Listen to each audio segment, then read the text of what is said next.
Video ഇന്ന് big boss play ചെയ്ത് കാണിച്ചു. അത് കണ്ട് ഓൾമോസ്റ്റ് എല്ലാവരും അവിടെ കരഞ്ഞിട്ടുണ്ട്. ഓൾമോസ്റ്റ് എല്ലാവരും കരഞ്ഞു. ജാസ്മിനും അതുപോലെ അപ്സരയും ജാൻമണിയും ജിൻഡോയും എല്ലാവരും ഭയങ്കര കരച്ചിലായിരുന്നു. പരസ്പരം ഇവരൊക്കെ ഹഗ് ചെയ്ത് അങ്ങോട്ടും ഇങ്ങോട്ടും ആശ്വസിപ്പിക്കുകയും അവിടെ ഉണ്ടായ പ്രശ്നങ്ങളൊക്കെ അവിടെ തന്നെ നമുക്ക് മറന്നേക്കാമെന്ന് നമ്മുടെ സുരേഷ് എല്ലാവരുടെ പറയുകയും ചെയ്തു. നല്ല രീതിയിൽ എല്ലാവർക്കും പുറത്ത് മുന്നോട്ട് പോകാമെന്ന് പറഞ്ഞു. അതിനുശേഷം ഗബ്രി എനിക്കിന്ന് ഭയങ്കര ഇഷ്ടപ്പെട്ടു കേട്ടോ. ഗബ്രി എല്ലാവരുടെ പോയിട്ട് ഗബ്രി ഭയങ്കര ഇമോഷണലി സ്ട്രെങ്ത് ഉള്ള ഒരാളാണ്. ഗബ്രി എല്ലാവരെയും പോയി ആശ്വസിപ്പിക്കുന്നുണ്ട്. ജാസ്മിനെ, അപ്സരെ, അതുപോലെ തന്നെ റസ്മിനെ, ജിൻഡോയെ. ഈവൻ ലാസ്റ്റ് ജാസ്മിൻ പോയിട്ട് ജിൻഡോ കരയുന്നുണ്ടായിരുന്നു.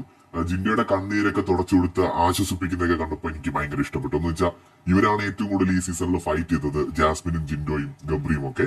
അവസാനം അവരൊക്കെ പരസ്പരം സ്നേഹത്തോടെ ബിഗ് ബോസിൽ നിന്ന് ഇറങ്ങി പോകുന്നത് കാണുമ്പോൾ വളരെ സന്തോഷം. ഒരു പ്രേക്ഷകൻ എന്നുള്ള നിലയിൽ വളരെ നല്ലൊരു എപ്പിസോഡായിട്ടാണ് എനിക്ക് തോന്നിയത്. ഭയങ്കര പോസിറ്റീവ്